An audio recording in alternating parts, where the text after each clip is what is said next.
नमस्कार दोस्तों, only एसकेएमयू YouTube channel में आप सभी का स्वागत है। और आज के इस वीडियो में बात करने वाले एसकेएमयू यूजी सेमेस्टर 5 जो कि सेशन है आप लोग का 2022 से 26। और आज के इस वीडियो में हम लोग जो कवर करने वाले इकोनॉमिक्स मेजर पेपर 11 के जो सेट 2 करने वाले, यानी कि इसके पहले मैंने जो सेट 1 का वीडियो बना दिया। अगर आपने उस वीडियो को नहीं देखा है तो आप हमारे चैनल से जाके देख सकते हैं, या फिर इसी वीडियो के जो डिस्क्रिप्शन में, यानी कि इस वीडियो के डिस्क्रिप्शन में आपको जो है प्ले का लिंक मिलेगा, तो वहाँ से जाके आप सभी वीडियो को जो है सिक्वेंस में फॉलो कर सकते हैं। तो सबसे पहले बात करेंगे हम लोग ग्रुप ए के बारे में। जैसा कि आप लोग को पता होगा कि दो ग्रुप में आपका क्वेश्चन पूछा जाता है। ग्रुप ए में जो है 5 वेरी शॉर्ट क्वेश्चन पूछे जाते हैं, फिर जो आपका 2 शॉर्ट क्वेश्चन पूछा जाता है। फिर ग्रुप बी जो शुरू होता है उसमें जो कि आपके लॉन्ग क्वेश्चन पूछे जाते हैं, जिसमें कि आपको 4 लॉन्ग क्वेश्चन बनाना होता है। तो ये चीज़ें आपको पता है और मैं हर वीडियो में ये चीज़ें बताता हूँ, और आपको सब वीडियो में मैं मेंशन कर देता हूँ कि आपको जो है शॉर्ट क्वेश्चन और लॉन्ग क्वेश्चन को ही अच्छे से करना है। बाकी जो वेरी शॉर्ट क्वेश्चन है आपको 1-2 बार बस देख लेना है। तो शॉर्ट क्वेश्चन और लॉन्ग क्वेश्चन को अच्छे से तैयार करना है। तो क्वेश्चन नंबर 1 है जो कि very short answer type question है। आंसर द फ्लोइंग क्वेश्चन, निम्नलिखित प्रश्नों के उत्तर दे।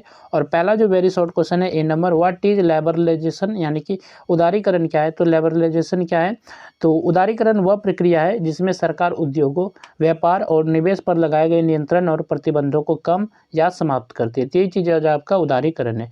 नेक्स्ट आपका क्वेश्चन है which body replaced the planning commission, योजना आयोग के स्थान पर किस संस्था ने कार्य किया। तो योजना आयोग के स्थान पर वर्ष 2015 में नीति आयोग ने कार्यभार संभाला, जो देश की विकास की नीतियां बनाने वाली प्रमुख संस्था है। नेक्स्ट आपका क्वेश्चन है व्हाट इज एनएसडब्ल्यूएस। तो एनएसडब्ल्यूएस क्या है, तो एनएसडब्ल्यूएस अर्थात राष्ट्रीय सिंगल विंडो सिस्टम एक ऑनलाइन पोर्टल है जो उद्योगों को विभिन्न सरकारी अनुमतियां एक स्थान पर प्रदान करता है। तो ठीक है, ये जो एक प्रकार का ऑनलाइन पोर्टल है।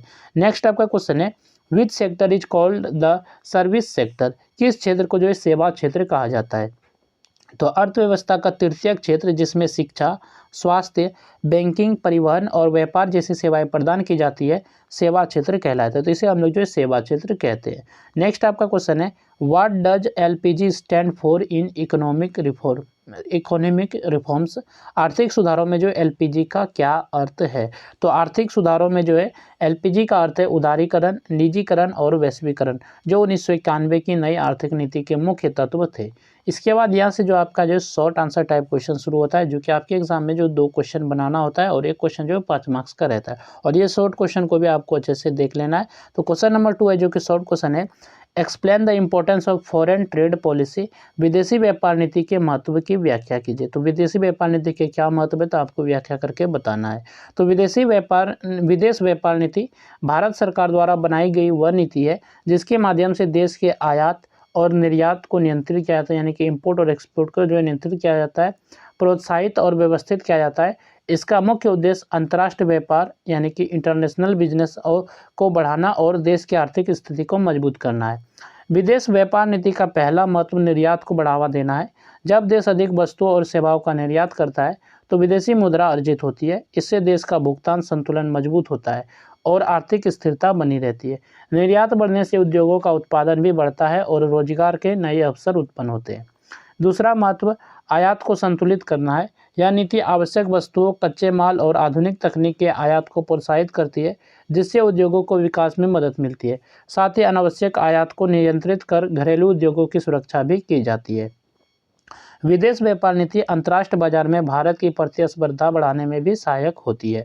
इसके माध्यम से व्यापार प्रक्रियाएं सरल बनाई जाती है, शुल्क में छूट दी जाती है और निर्यातकों को प्रोत्साहन प्रदान किया जाता है। इससे भारत की पहचान एक मजबूत व्यापारिक देश के रूप में स्थापित होती है।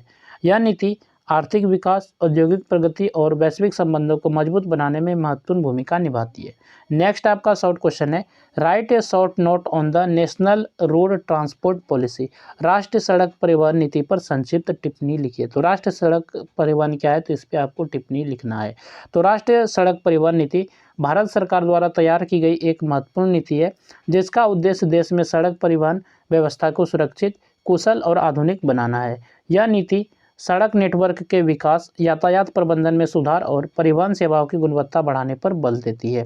इस नीति का मुख्य उद्देश्य सड़क अवसंरचना को मजबूत करना है। इसके अंतर्गत राष्ट्रीय राजमार्गों, राज्य मार्गों और ग्रामीण सड़कों का निर्माण एवं सुधार किया जाता है। बेहतर सड़कें व्यापार, उद्योग और कृषि गतिविधियों को बढ़ावा देती है तथा लोगों की आवाजाही को आसान बनाती है। राष्ट्रीय सड़क परिवहन नीति का एक महत्वपूर्ण लक्ष्य सड़क दुर्घटनाओं को कम करना है।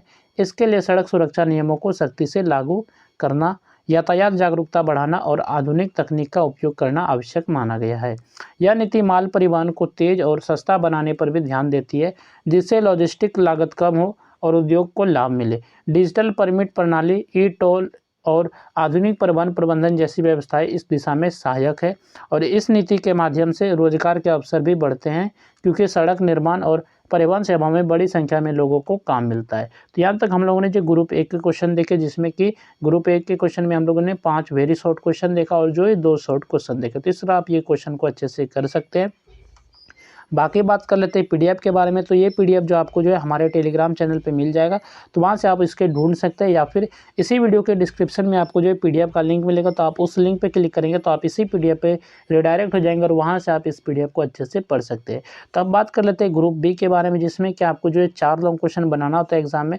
तो यहाँ से जो आपका लॉन्ग आंसर टाइप क्वेश्चन शुरू होता है, यानी कि लॉन्ग क्वेश्चन शुरू होता है। तो क्वेश्चन नंबर 4 है आपका, describe the historical background of economic planning in India. Bharat में आर्थिक नियोजन की ऐतिहासिक पृष्ठभूमि का वर्णन करें। तो ये चीज़ें आपका क्वेश्चन है क्वेश्चन नंबर 4।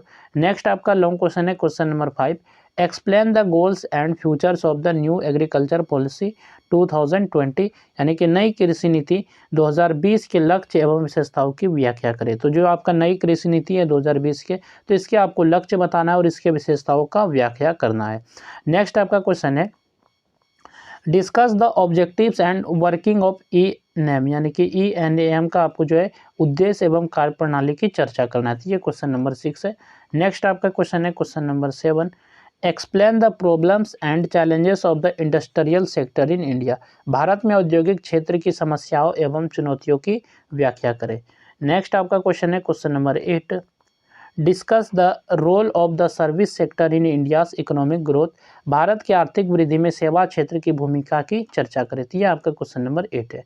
नेक्स्ट आपका क्वेश्चन है question number 9, explain the industrial corridor development program in India. Bharat में औद्योगिक कॉरिडोर विकास कार्यक्रम की व्याख्या करें। तो ये क्वेश्चन नंबर 9 है। तो यहाँ तक जो हम लोगों ने ये सेट 2 कवर किया, इकोनॉमिक्स मेजर पेपर 11 का, जो कि एसकेएमयू सेमेस्टर 5 सेशन 22 से 26 के लिए ये वीडियो था, जो कि आप लोग के ये सभी इंपॉर्टेंट क्वेश्चन है और आपको अच्छे से तैयार कर लेना है। बाकी बात करें तो इसके पहले मैंने सेट 1 का वीडियो डाल दिया था, अगर आपने उस वीडियो को नहीं देखा है तो आप हमारे चैनल से जाके देख सकते हैं, या फिर जो है आप इसी वीडियो के डिस्क्रिप्शन में आपको प्लेलिस्ट का लिंक मिलेगा, तो वहाँ से आप सभी वीडियो को जो है सीक्वेंस में फॉलो कर सकते हैं। बाकी जो ये पीडीएफ है आपको हमारे टेलीग्राम चैनल पर मिल जाएगा, अगर आप नहीं ढूंढ पाते तो हमें कमेंट कीजिएगा, तो मैं आपको लिंक प्रोवाइड कर दूँगा। वैसे जो डिस्क्रिप्शन में भी लिंक जो है दिया गया है, तो वहाँ से आप क्लिक करके भी पहुँच सकते हैं। तो चलिए फिर मिलते हैं नेक्स्ट वीडियो में सेट 3 के साथ, यानी कि सेट 2 तक तो ये वीडियो कंप्लीट कर लिया। सेट 3 का अगर वीडियो नहीं बना पाता तो मैं आपको जो है पीडीएफ ज़रूर भेज दूंगा, और वैसे अगर बना दूंगा तो अच्छी बात है, वो आप लोग वीडियो कर लीजिएगा। तो चलिए फिर मिलते हैं नेक्स्ट वीडियो में। इस वीडियो में बस इतना ही।